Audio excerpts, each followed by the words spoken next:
En situation de travail à distance, c'est important de connaître notre baromètre émotionnel.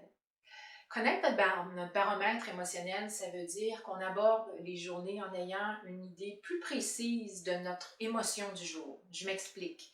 Euh, Ça se peut qu'aujourd'hui, ça soit une journée où vous êtes moins en forme. C'est pas une mauvaise idée de reconnaître cette chose-là, pas nécessairement de le nommer, mais de prendre une certaine distance par rapport à ce fait-là pour aborder la journée en vous ménageant d'une certaine manière.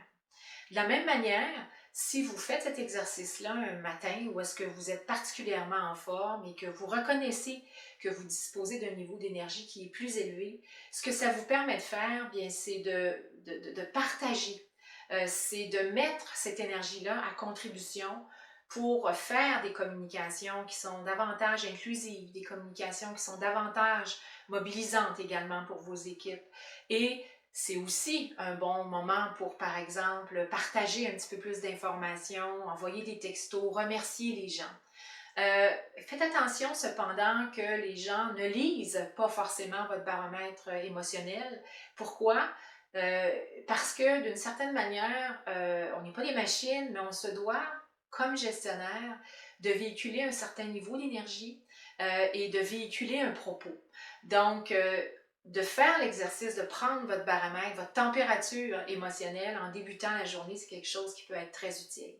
Je termine en vous disant que si, par exemple, cette journée-là, où est-ce que vous observez, vous avez un niveau d'énergie qui est un peu plus grand, euh, profitez-en pour regarder dans vos angles morts et vous demander, est-ce qu'il y a des gens à qui j'ai pas parlé depuis longtemps? Est-ce qu'il y a une équipe qui aurait besoin d'un peu de soutien? Est-ce qu'il y a une personne, un collègue, un client à qui j'aurai avantage à parler aujourd'hui, justement pour capitaliser sur le niveau d'énergie dont je dispose?